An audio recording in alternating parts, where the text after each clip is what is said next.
You ready, sir? Here we go. Yeah, we're ready. Let's rock and roll. And welcome. You are tuned right here to the root of it on KLYC 1260 AM, streaming KLYC.us, also on Facebook. Hi, Ray. Good morning. How are you out there, Yamhill County? They can't answer. Well, I will answer for them. Cold. It's very cold out there. Damp. Cold and damp. Moist. But, I was really surprised that we dipped below freezing. Yeah, I woke up yesterday morning and my windows were froze. And Yeah. I live right in town. They were iced over something fierce. I went, oh man. Yeah, it's strangest driving in McMinnville earlier this week because one side of the town was completely engulfed in fog and could just barely make out the sun in the sky. And then on the other side of town, it was just completely clear. Was that the north end? Yeah. Yeah. Well, don't forget we've got this special little climb over on this end. It wasn't unusual to have like a quarter of an inch of rime frost all over the streets, and you'd think it snowed, but it was really just the moisture from the gas plant and the steel mill. Yeah, because, well, then I headed down south on 99 and fog everywhere. Just strange. Yeah, it's winter in the valley. Yeah, and it's indicative of not just here in McMinnville, but you're over there in Newburgh, and you've got the hills there too. Completely different climates within 2 miles of another. It's very unique to Yamhill County. But we've got even more weather coming ahead of us because this frost, I haven't been paying attention to the weather for the past week for some reason, and it snuck up on me. I wasn't reading any weather, looking at any maps, so I woke up this morning, I'm like, oh, wow, why didn't anybody tell me it was going to be like this? Yeah, it's going to be like this for like 3 weeks or so. Oh my! Yeah, a long time. There'll be spots of rain here and there, but a lot of fog, a lot of low clouds, a lot of like this weather map or this chart here. Oh yeah, the 10-day forecast. 10-day forecast is pretty flat. Yeah. Well, and let's talk about that. We've got overcast today, which felt like rain. Yeah, it's because the little droplets in the fog get together and they stick and then they fall down. Right, but it's not really rain. But we're looking for 47, and let's say tomorrow chance of rain 48, and then we've got 50, 52. Yeah, but we still got the cooler nights in the mid 30s. Yeah, it's really not that far off of average. Yeah, if you keep your plants back under a roof if you can, a shell, back under the eaves. Or if you got some that are particularly sensitive, now's the time to make sure that they're in the garage. And the ones that you store, you do have to water once in a while, though. Yes, absolutely. Especially bulbs. If you want to force bulbs first part of March, or when tulips are coming up and you've got a pot, be sure to give them a little moisture to keep the bulbs moist, and they'll come back. Well, and speaking of sensitive, I feel like I was sensitive yesterday because, like I was saying, I haven't been paying attention to any weather whatsoever. I don't know if that was intentional or whatnot, but yesterday I got out in the garden and I did some digging and moving a whole bunch of dirt that I needed to move. But as I'm doing it, it felt like, oh, well, I better hurry up and do this because it's going to rain. It's going to, and all of this dirt is just going to get washed away. But I was taking the time to see where the water was settling and where I didn't want it, and that was the whole purpose of moving the dirt. And that's one of the when you get these breaks, you've got to just jump in and do it. Yeah. Yeah, sadly, and but don't be misled, folks. It's not time to go out and plant stuff yet. No, but it is getting close. Yeah. This is the turn of the year. Well, for me, digging in the dirt right now, and I wasn't getting the dirt clods. It was almost a pleasure because it was the exact right consistency. It was a little muddy, getting a little muddy actually, but it was not really too bad. No, I could work with it, and it doesn't seem like that's normal. It doesn't seem like that's what the soil should be at right now. It should be completely mud and useless clay. If you take and you dig out a shovel full and it falls off the shovel fairly easily. Ooh, that's a good test. Yeah, that's a good test. You're pretty good. If you don't have to beat it on a fence post to get the less dirt clod off, you're fine. You can go ahead and work with it, but you got to. Well, I was dealing with that every once in a while, but I was fine with it because I was accomplishing a lot and moving a lot of dirt, and it felt good to be in there. Because in the winter, it's easy to just get trapped inside and not do anything out there. There is a real danger, though, in getting too gardening enthusiastic at this time of the year. Are you talking about the lower back pains that I'm feeling right now? Well, that one too. Yeah. That'll soon be your weather barometer, young feller. No, it really felt like that. It's because as I'm getting into it and my body's telling me, no, it's time to be done. Look at the weather. It's time to be done. Yeah, you're absolutely right. Yeah, I'm sorry. No, I welcome my age, I guess, is what's coming. Look forward to it, because the alternative sucks. That's right, just stay alive. Yeah, just stay alive. You can always medicate. That's right. Thank you for that. Ibuprofen sage advice, as always, in the morning here with Ray. That's great. Ibuprofen becomes a food group, folks. Oh, my God, I can imagine. Yeah. I can imagine.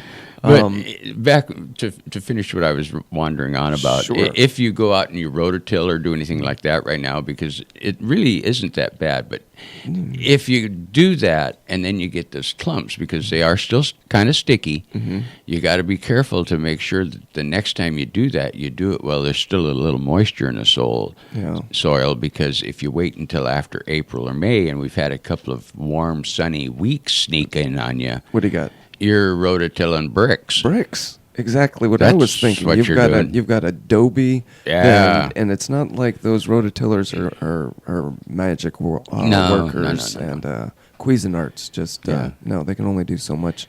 Yeah, you're dealing with concrete. Well, you can help that though by making. Now's not a bad time to go out and put a bunch of compost on. Run over to Northwest Greenlands and get a pickup load, and rototill that in to kind of keep the clay broke up. Yeah, that works really good.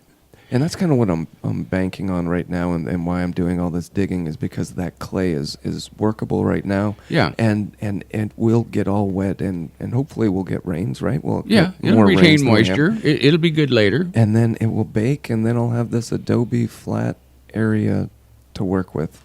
Or fingers crossed. Not. Fingers crossed. Yeah, fingers crossed. Yeah, really.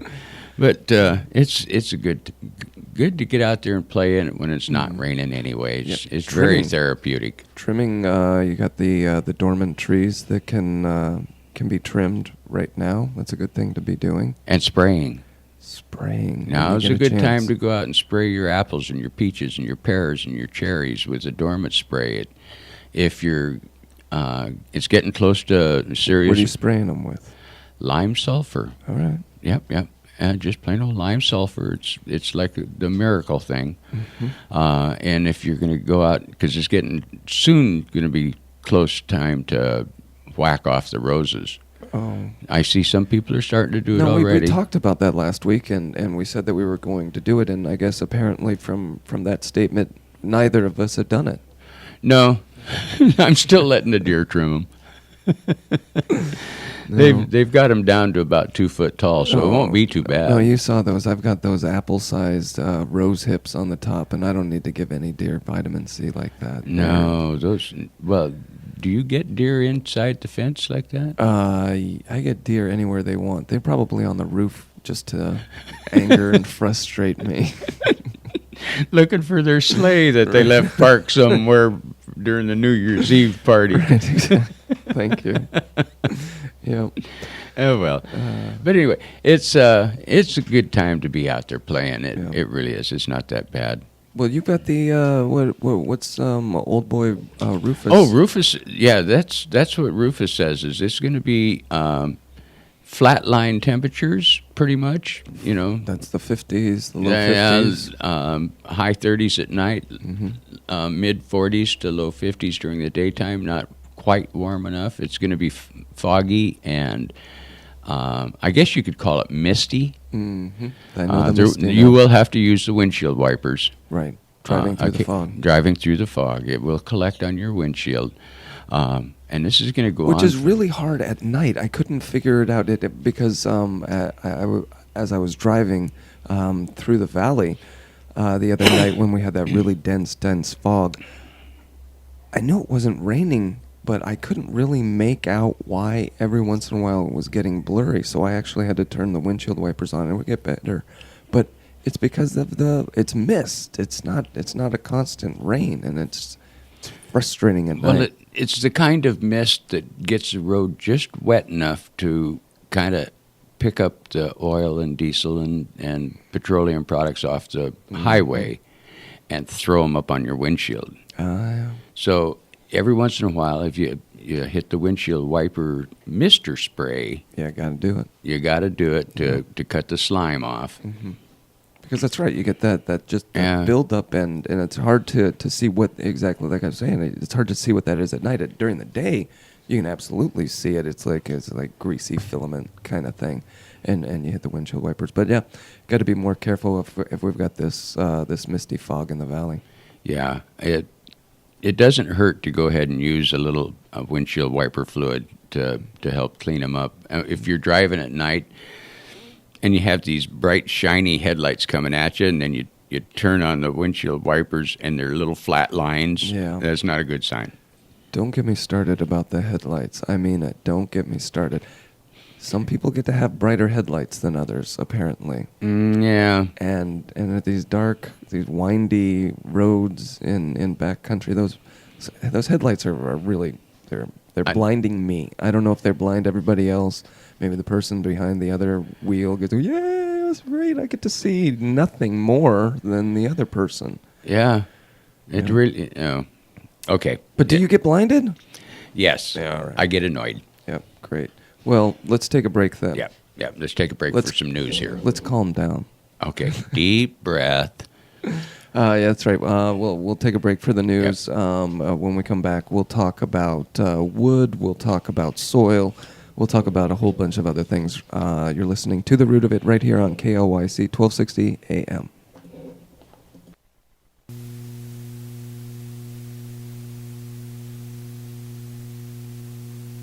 Free and around the world. They got the tail, but not the black boxes. Troops join police in Paris. George Zimmer arrested again. I'm Scott Walterman. They pulled the tail section of Air Asia Flight 8501 from the bottom of the Java Sea, but they didn't find the flight recorders. Just looking down at the lower section that also came out, you see 5 or 6 windows. The side of the fuselage looks like it's almost peeled back by paper. Reporter David Malco in Jakarta, who says they still hear pings from the black boxes and will continue to look. In France, troops added to the mix with police as they try to find a woman connected with the terror attacks and keep people safe. A march against the Muslim extremists planned for tomorrow. They expect 1 million people. George Zimmerman back in a familiar place in Seminole County Jail. Central Florida 13 says he was arrested last night for pulling a shotgun on his girlfriend. She tried to throw him out of the house. That's what got him arrested the second time. This is number 3. The Justice Department wants to charge former CIA Director David Petraeus for giving his mistress classified documents. Global Affairs Analyst Lieutenant Colonel James Reese says the FBI could move forward. I know the FBI, if there are some agents down there that feel that they have the required documentation and the required information to go forward, they feel very strongly about it. And they will go forward. I think now it just becomes a political and a leadership issue to see what the senior leaders decide to do after, 26, 27 months after General Petraeus has resigned. General Motors says it's going to start selling a moderately priced electric car in 2017. It'll go 200 miles on a single charge, $30,000. They're going to call it the Chevrolet Bolt. It's going to take more than the French Flying Legion to clean up this mess. A 6-car pileup on I-90 left 500 pounds of McDonald's fries on the road. Zero visibility when it happened. Snow. I'm Scott Walterman. As a retired teacher, I look for ways to save money for the things I love, like traveling the world. Medicare plans change each year. Fortunately, my HealthMart pharmacist helped me understand my insurance, saving me money on prescriptions. And they can help you too. My pharmacist cares about my health and the things I love, whatever that might be. HealthMart, caring for you and about you. Visit healthmart.com for the locally owned pharmacy near you. Times are different than they were when Geico started saving people money over 75 years ago. Everybody takes photos of their food nowadays. You can bet none of us kids would snap pictures of Mom's tuna casserole surprise. To this day, we don't know what the surprise was, nor do we want to. We didn't always have tasty food, but we always had great car insurance with Geico. Geico, saving people money on car insurance for over 75 years. After Paris, a warning for America. A big find in the Java Sea. George Zimmerman back in court. I'm Scott Walterman. Following the terror attacks in Paris, a new warning from Homeland Security. The bulletin says that the attacks had a degree of sophistication and training that have not been seen in recent small armed attacks. It talks about how the shooters handled weapons with familiarity, with competency, and how they appear to have been trained. It also references one of the shooters' claims with association with Al-Qaeda. Reporter Sarah Gannon. The search for Air Asia jetliner, big find today. They raised the tail section of the plane. That's where the black boxes are, but apparently they did not find them. After being arrested again last night, George Zimmerman found himself back in court this morning, charged with assault on his girlfriend after she told him to get out. WFTV in Orlando reporting he threw a wine bottle at her. The judge set his bond at $5,000. This cold wave just will not go away. Temperatures 15 to 25 degrees below average for this time of year. And even in places where they're used to the cold, it's getting a little weary.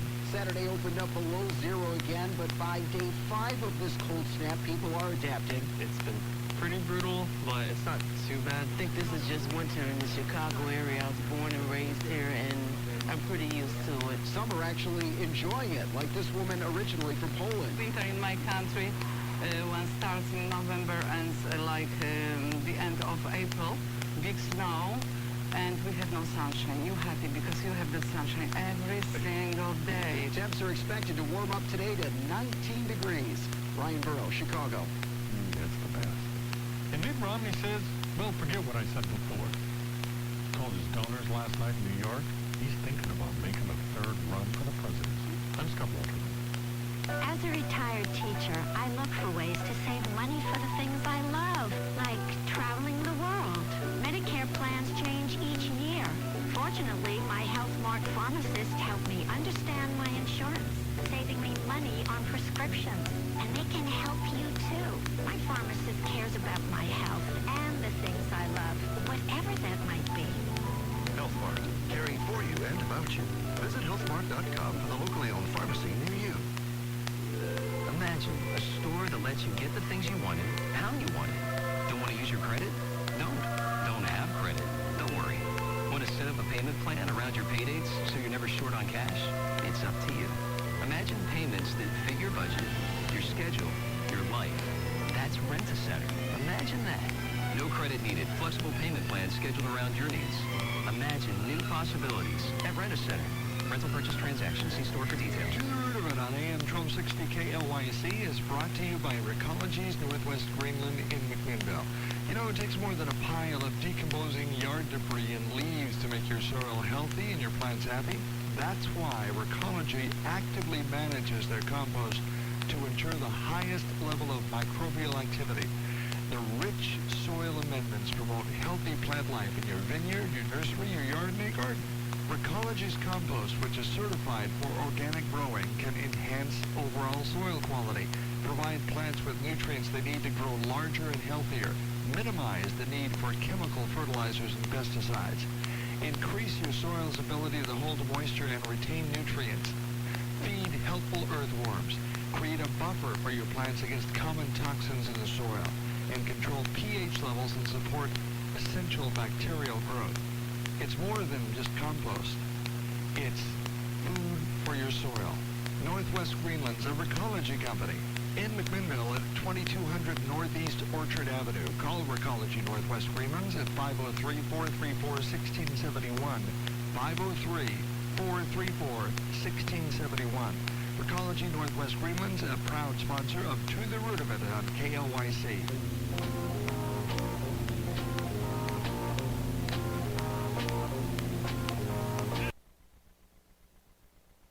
Let's go to the wood. Starting with a nice warm fire. Yeah.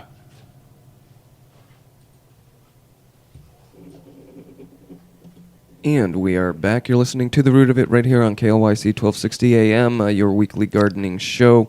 And more than just gardening, we deal with home and health and warmth and everything else that we deal with at the Extension office. And the Extension is go to the website extension.oregonstate.edu and /Yamhill. You get questions answered about things like we're about to discuss. Wood.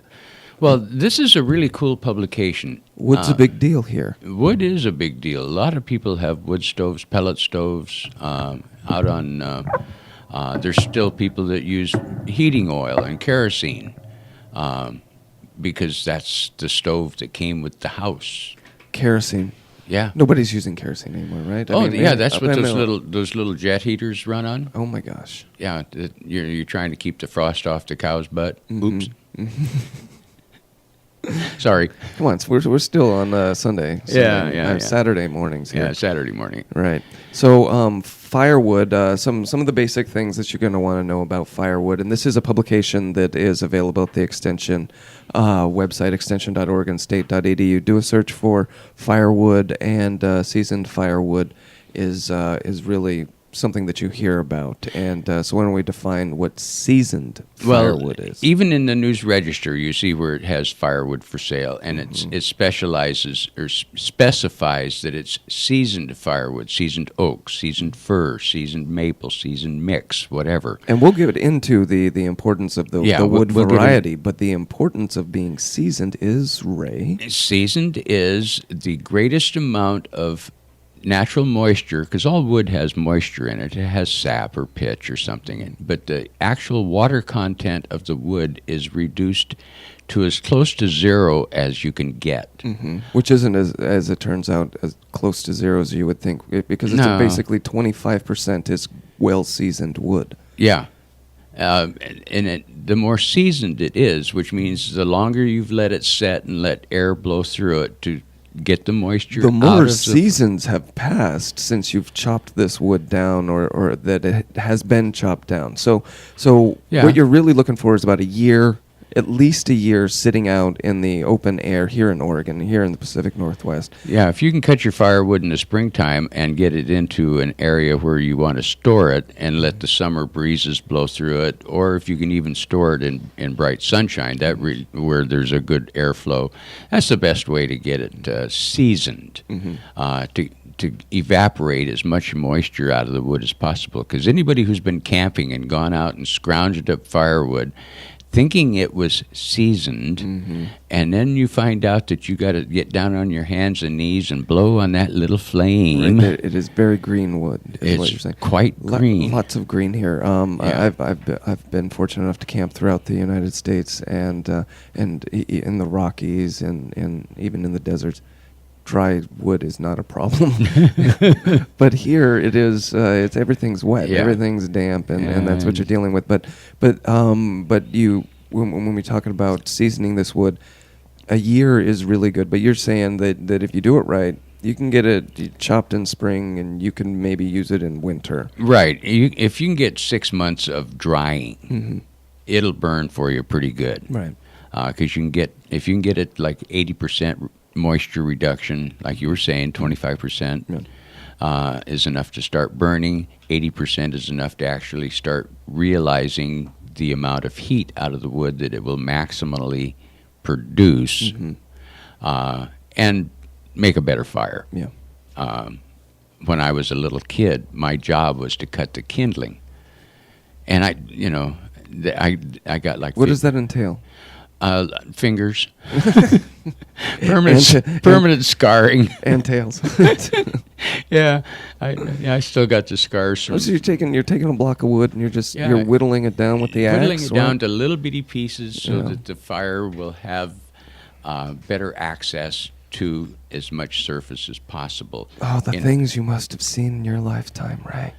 Kerosene stoves. Yeah, kerosene starter on the kitchen stove. Yeah, Yep. yeah, we had one of them. Great, and the whittling, also awesome. But a term that when people go out and to buy the wood is a cord.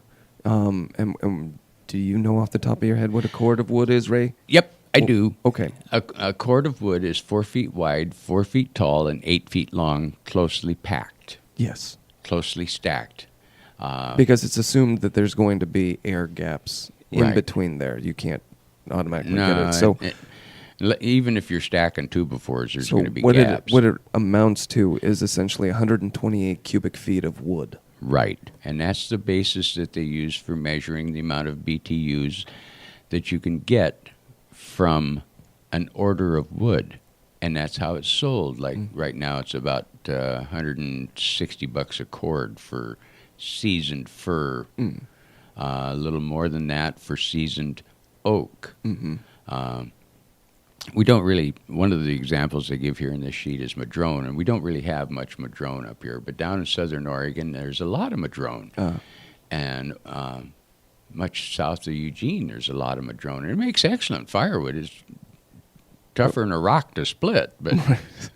Sounds like my oak that I was dealing with, where you actually I actually had to get one of those hydraulic splitters to do these things, because there's some hard wood out there that as a Boy Scout I could never imagine having to chop down any such tree. That some are cement essentially, but they burn. They take a long time to burn, these harder woods, and sometimes that's a good thing.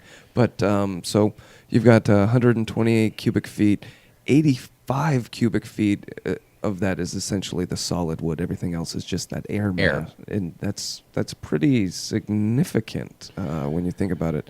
It is, and if you get really loose cord, like somebody says, I'll haul it and I'll stack loose cord, that's and, right. And this pickup truck full.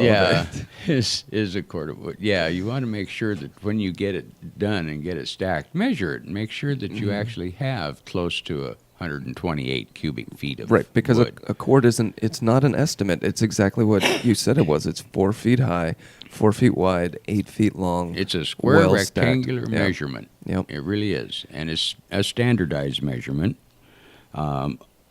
Anywhere you go, if they say a cord of wood, it's supposed to be close to 128 cubic feet. Mm-hmm.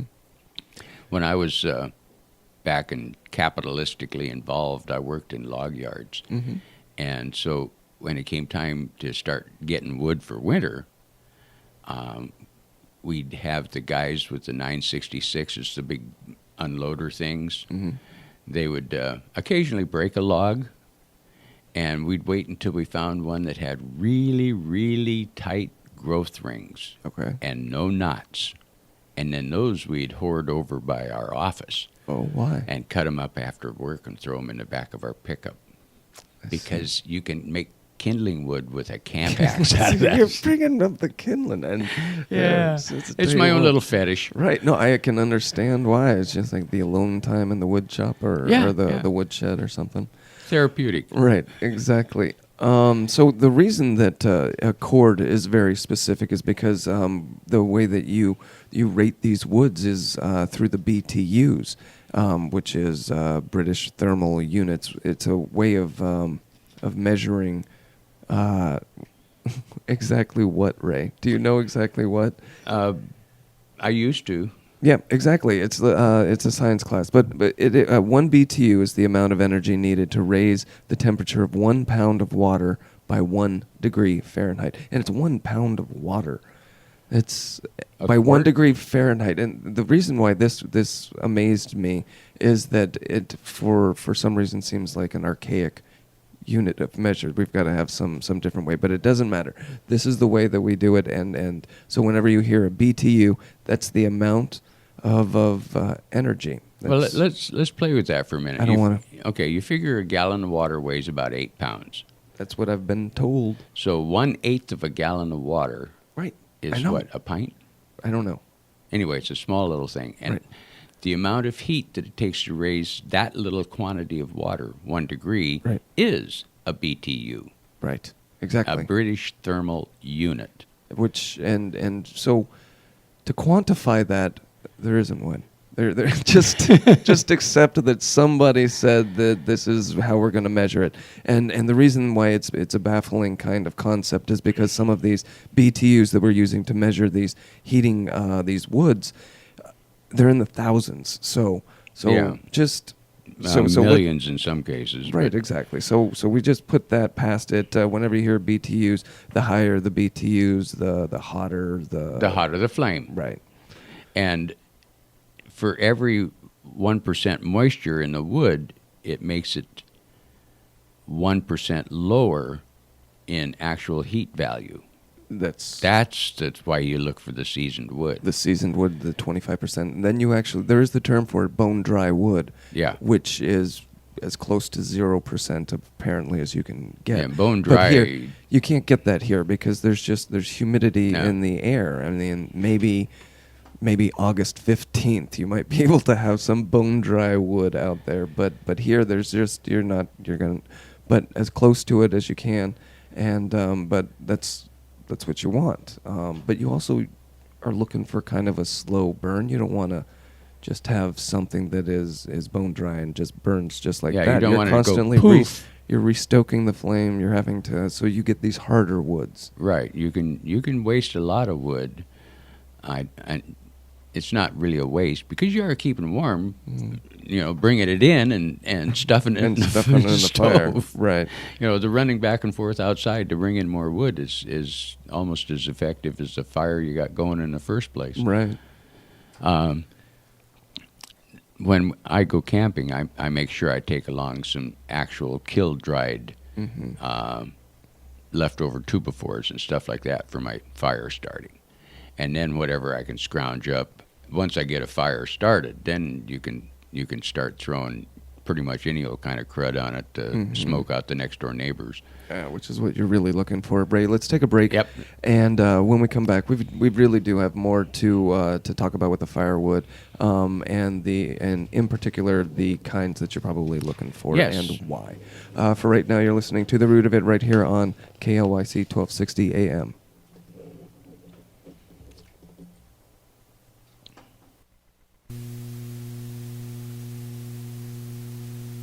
Financed by smart savings and smart decisions. And there's no better time to start saving than when you're young. That's why First Federal waives all service fees and minimum balance requirements for account holders under 18. So skip or run to First Federal because your big dreams of tomorrow really do start with saving today. Your friends at First Federal are ready to help you invest in your tomorrows.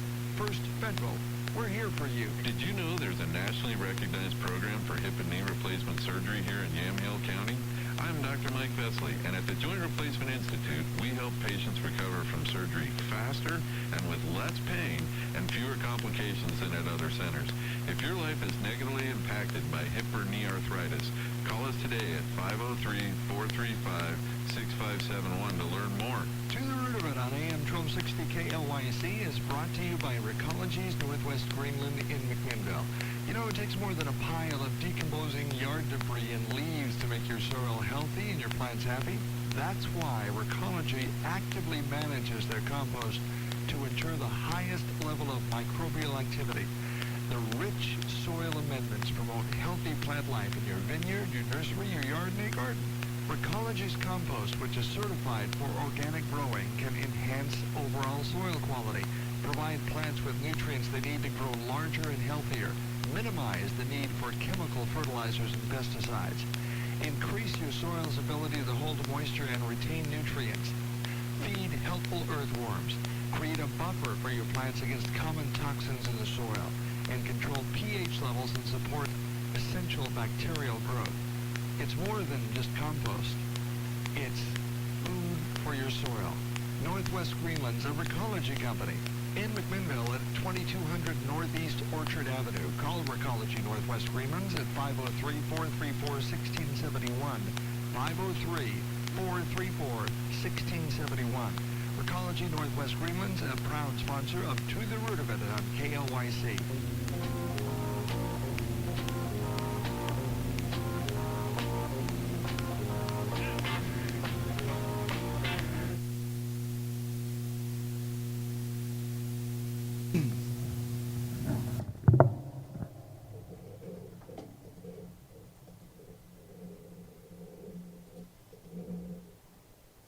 And welcome back. This is To the Root of It right here on KLYC. See, that's what I'm talking about. Yeah, I didn't. We're burning roots this morning. Exactly. We've been talking about firewood because getting a little chilly out there, and for those of us with wood burning stoves and those thinking about getting it, because it is one of those contemplations. Maybe if one were to be building a new home, well, one of the things you might want to consider is we'll talk about wood pellets. But the important thing is, and I think that we need to stress this more, is the BTU, and to put it into perspective about what exactly you're looking at from, let's say, just a regular bone dry pound of wood. You're going to get about 8,000 to 9,500 BTUs. And it really doesn't matter what kind of wood it is, whether it's oak, fir, madrone, cottonwood, if it's actually thoroughly dried, will still produce the same amount of 6,000 to 8,000 units. Right. And then but for the air seasons, you're looking at a drop in it, which would be 6,500 to 7,500 BTU. So for bone dry, you've got 8,000, and for air seasons, you've got about 6,500 BTUs. And so also with the drier wood, you're dealing with less. This is a fun word, creosote. Yeah, creosote is a product that's produced by burning wood. It's also used as a treatment for wood to keep wood from rotting and things. Which I did not know. It is. Yeah. That's exactly what it's used for. You go ahead and you collect this gook that clogs most chimneys, and you slather it on wood, and it's you go ahead and you get to use that. Yeah. For your wood treatment.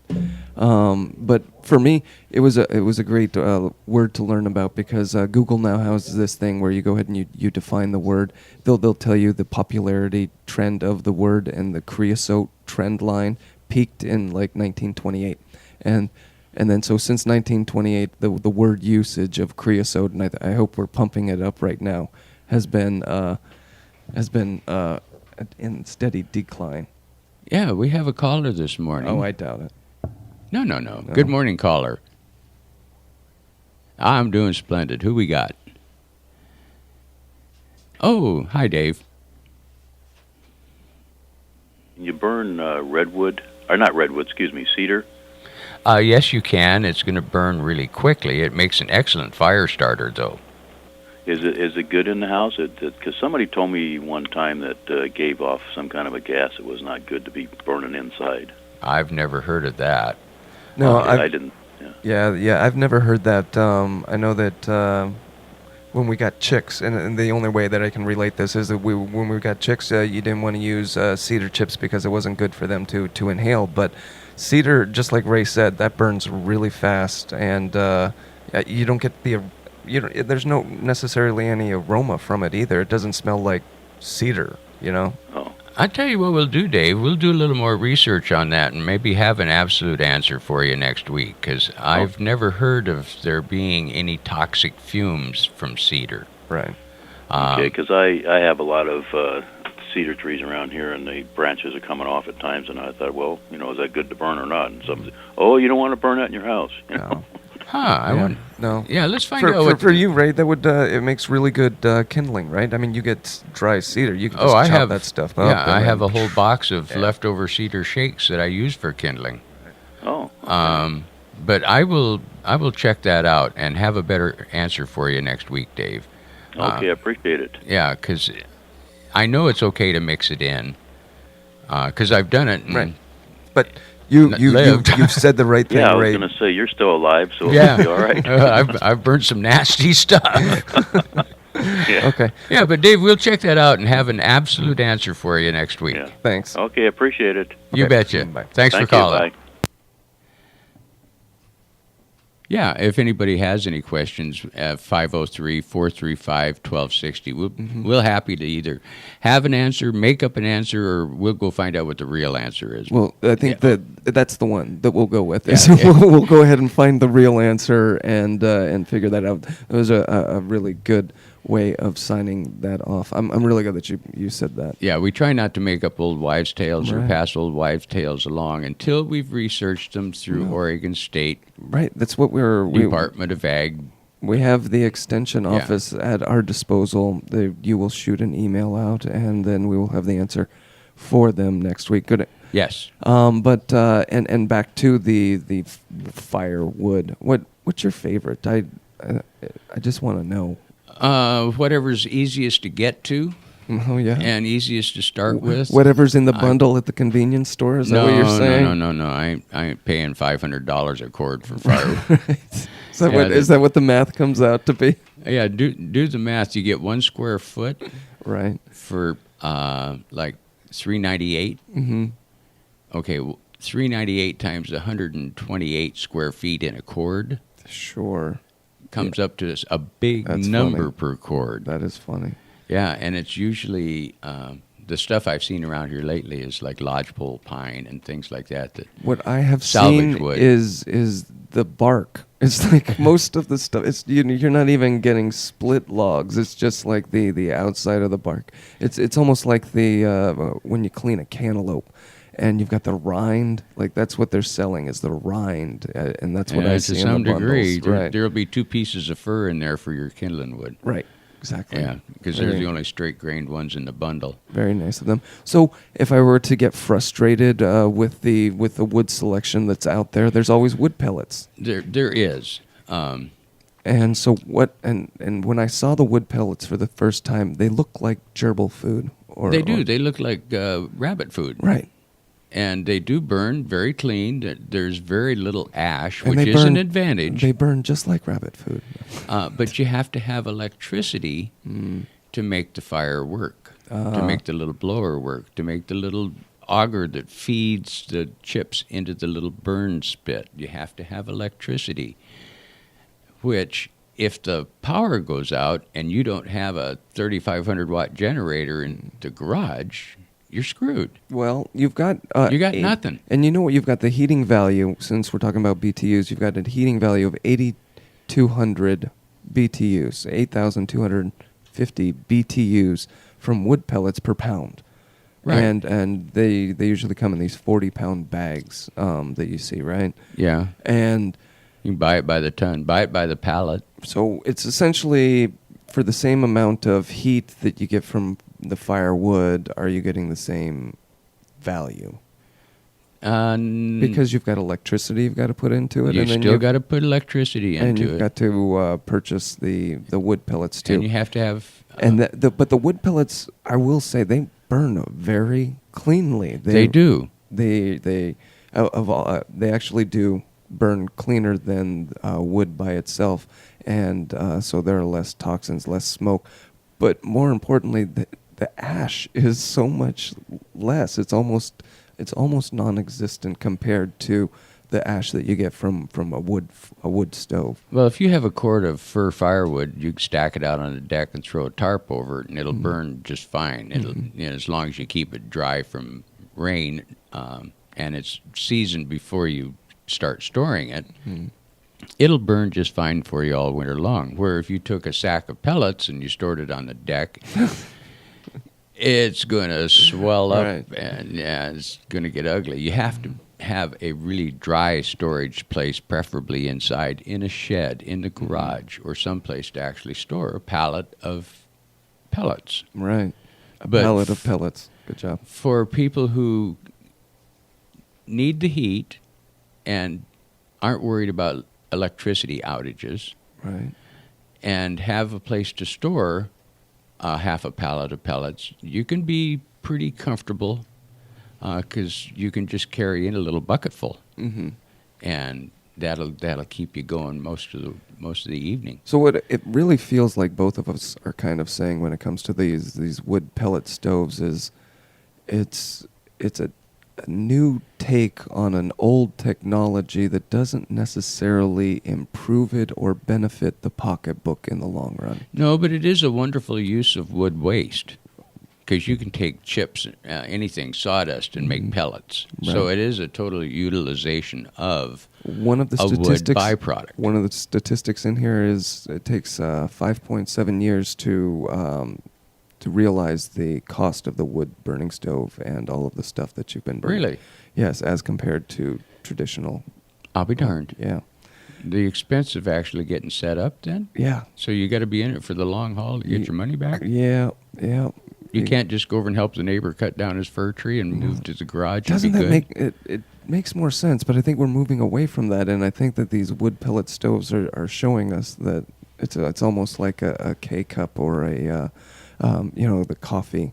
Just put it in to pour it down, but it's not really cost effective. And we should talk more about the cost efficiency of any of these burning things, because you're right. There's still kerosene burning out there.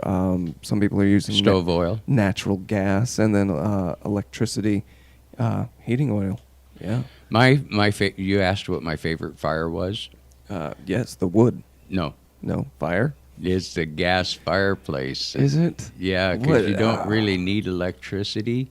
You just turn it on. Okay. If the electricity goes out, the gas is still flowing. Right. Now, unless we have, the size 9 earthquake and disrupts all gas service, then we're all in trouble anyway. So that you'll be burning the furniture. All right. But I was very used to using primarily Doug fir and larch. Doug fir. When I had a fireplace and had wood stoves. So Doug fir, is that a soft, hard? It's kind of the medium one. Right. It's in the middle. It is a good burning wood. And it's because you get that seasoned. It seasons quickly. Pitch. Right. You can season it in 4 months in the summertime and burn it just fine in September, October. Mm-hmm. And I keep a little bit in the garage. I keep about a third of a cord in the garage, just in case the electricity goes out. Because I do have a little wood-burning fireplace. Mm-hmm. And it's, we burn it for ambience at Thanksgiving dinner and Christmas, and things like that. But on a nasty, cold, rainy day, building a little fire and backing up to it and watching football, that's pretty fine. It's a cost-effective wood too, because the Douglas fir that we're talking about, as far as firewood goes, it's about $150 a cord.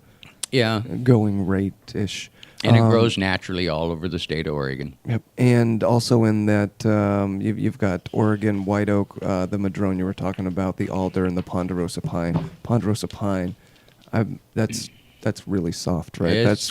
And it's got a lot of pitch in it, so it burns really hot. Yeah. So therefore it burns really fast. But over in eastern Oregon, people use ponderosa pine because it grows everywhere. Mm-hmm. So it's a very convenient wood, and it's easy to split. And that makes a big difference. So in this extension booklet that we're reading from here, we're looking at the cost per millions of BTUs. They've got a table here. So what is some of the most efficient as far as terms of cost goes?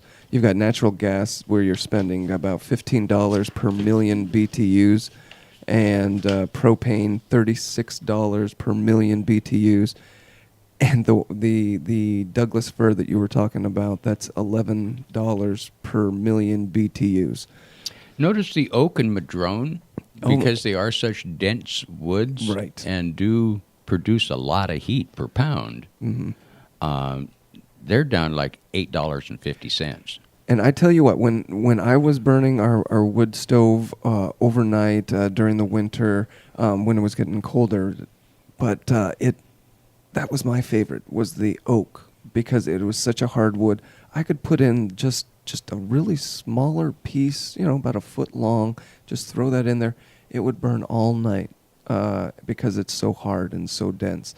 But you get the Douglas fir in there, and that's something that It burns and goes out. It burns and goes out, and then the pine, it just goes out, and it's just really. Yeah, the oak is another good thing about the oak is it'll sit there and make nice embers. Mm-hmm. So even if it looks like it's out the next morning, you just throw a little bit of kindling on the top of it, and poof, you got fire again. Yeah, it just keeps going. It was the perfect one for overnight. But those are factors that you need to think about before you buy an external heating system of some kind. Right now, I've got electric heat because that's what came with the condo. Mm-hmm. But it does have this little wood burning fireplace, which makes it really convenient. For those Davy Crockett moments. Yeah, the Daniel Boone moment. Yeah. Because I still like a fire. I still like to look at a fire. Mm-hmm. A gas log is cute, but the flame is the same all the time. Yeah. And it's kind of boring to sit and stare at because, unless you're really wanting to go to sleep. Think of how long that was the entertainment. That was the plasma screen. Television was the fire. Just think about how many thousands of millions of years our ancestors just sat in front of the. Oh, wow! Look at that one. Did you see that? Oh yeah, I saw that. Wow. Yeah. Snap, crackle, and pop. It hit somebody TiVo'd that. Okay, let's take a break. Yeah, let's take a break. When we come back, we will be talking a little bit more about firewood and a trip to Recology that you took.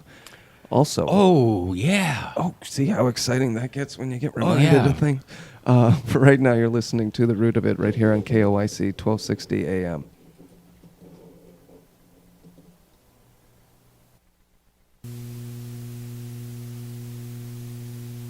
Hometown store, located at 1621 Northeast Baker Street, McMinnville. Hey, for 2 days only, get an extra 10% off almost everything store-wide. Plus, find great savings throughout the store, including up to 30% off Kenmore appliances and up to 10% off all other appliance brands. And that's not all. Get an extra 5% off all appliances with your Sears card or 24-month special financing on all appliances over $4.99 with a qualifying Sears card. And don't forget, they carry the top 10 appliance brands. Plus, stop in for their lawn and garden event and save on all power lawn and garden and outdoor storage buildings. So what are you waiting for? Hurry into your neighborhood Sears Hometown store located at 1621 Northeast Baker Street, McMinnville, and start saving today. Hours Saturday 9:30 to 6, Sunday 11 to 4, and Monday 9:30 to 8. Exclusions apply. See store for details. Offer valid January the 11th and 12th only. Want a t-shirt designed and screen printed locally? Our choice is Devo's Custom Screen Printing in McMinnville. Devo's is the official tie-dye t-shirt printer for KLYC Radio, and we highly recommend their work. If you want to work with a t-shirt designer who will work with you to get the right design for your organization, it's Devo's Custom Screen Printing, located south of the Transit Transfer Station in McMinnville. But make sure you go behind the building for Devo's Custom Screen Printing.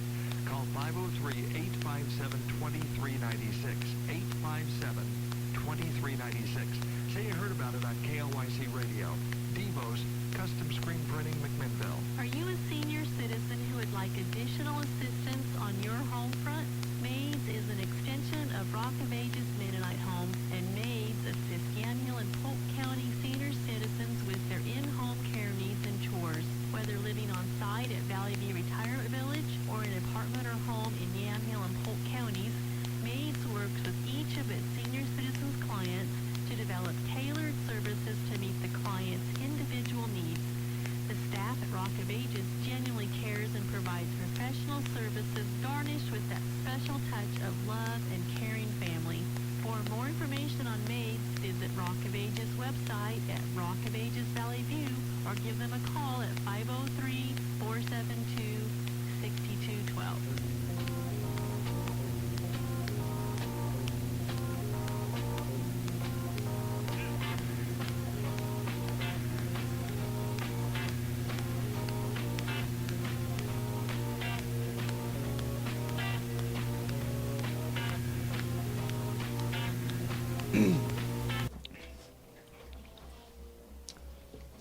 And we are back. You're listening to The Root of It right here on KLYC 1260 AM. and also on Facebook. If you missed anything in the show, you can also get it on YouTube, but just search KLYC To the Root of It. Bam, there it is. You took a field trip. I took myself on a field trip. All right. Over to Northwest Greenlands. Because as we've mentioned many times before, they cook the material that comes in. They grind it up and they cook it for like 60, 90, 120 days.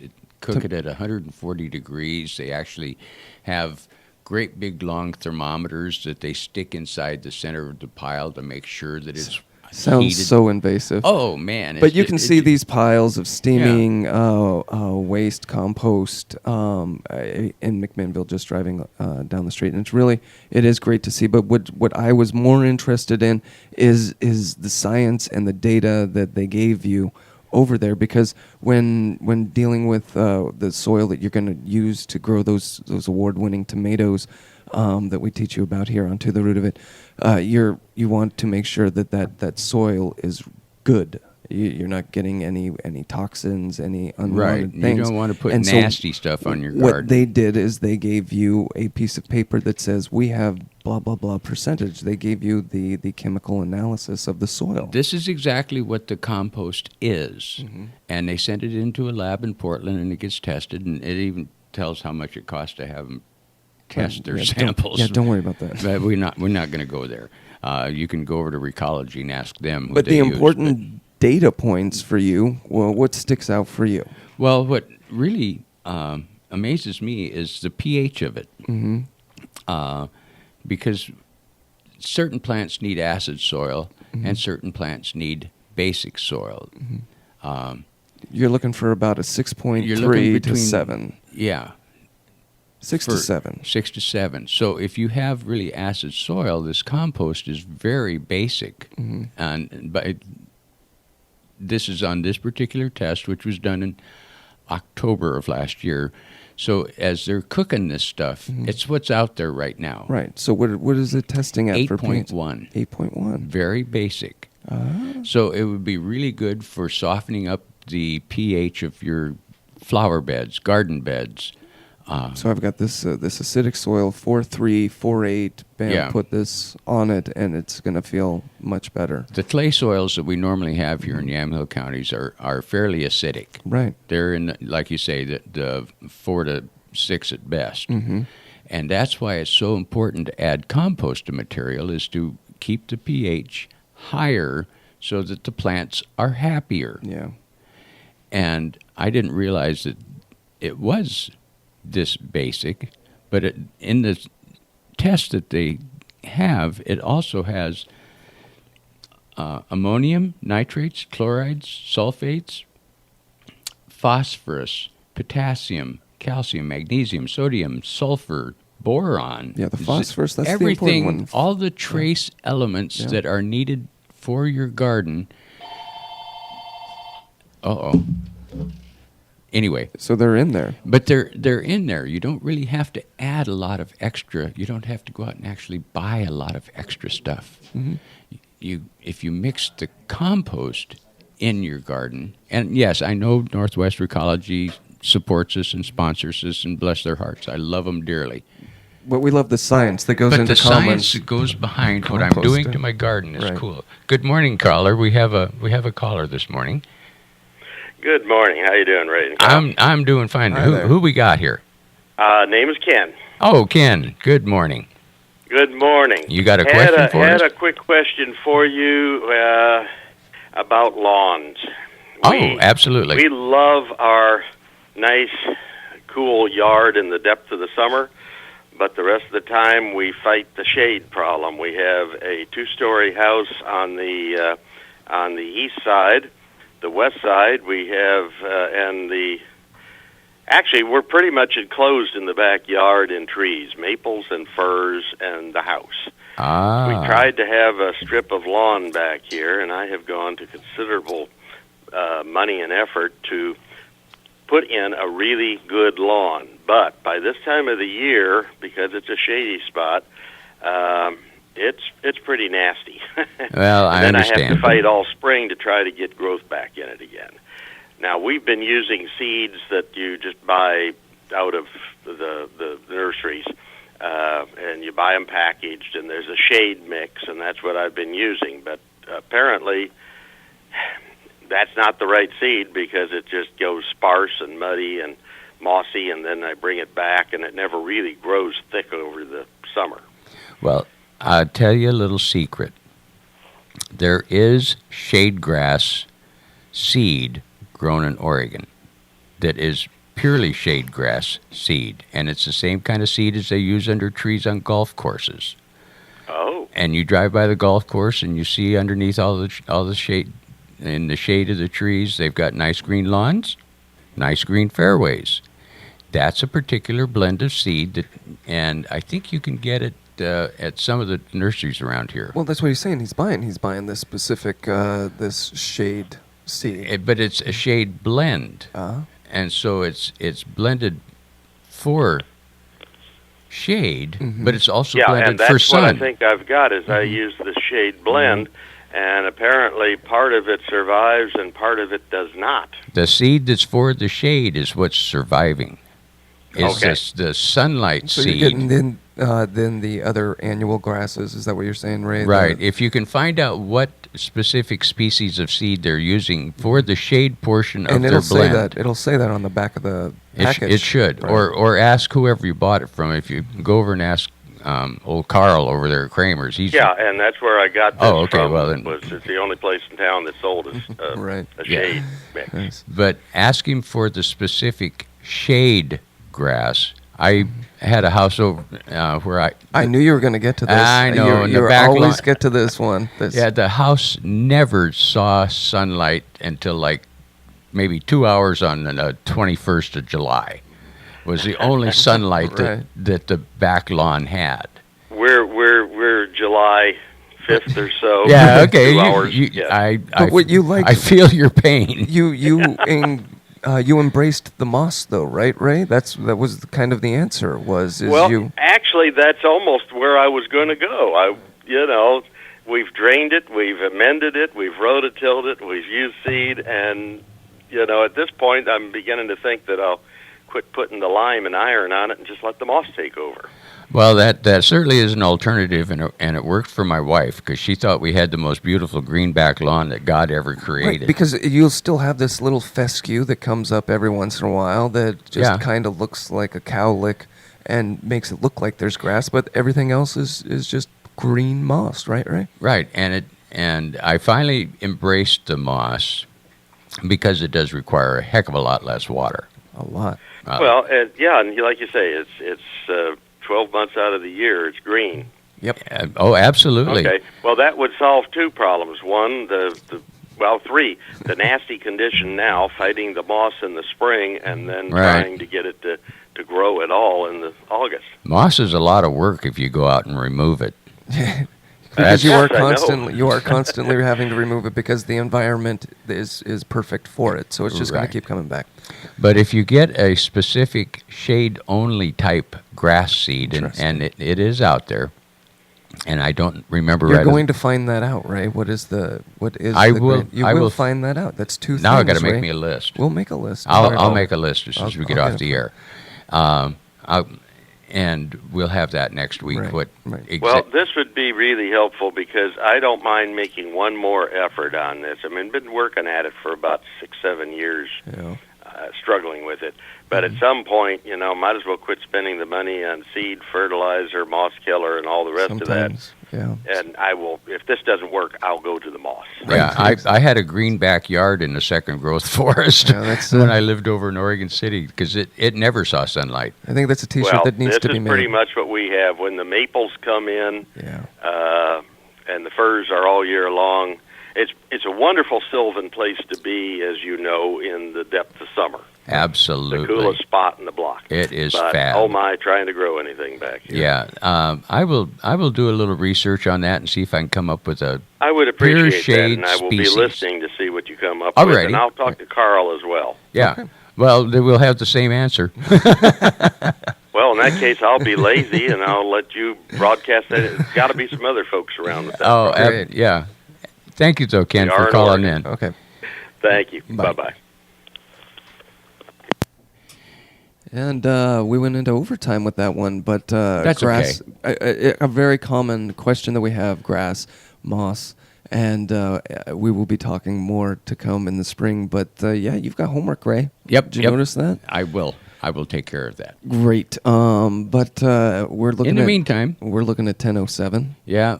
We're going to have to toddle off. Yep, that's right. We thank you all for stopping by this morning, and we'll have some answers for some people next week. That's right. You've been listening to The Root of It. If you've missed anything, you can get it on rerun on YouTube.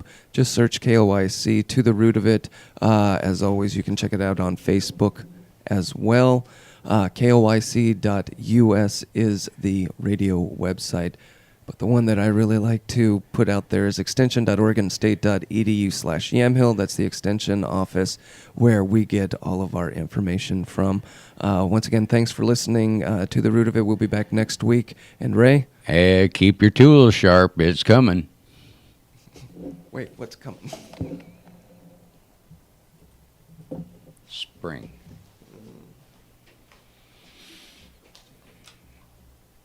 I was so freaking proud of myself when I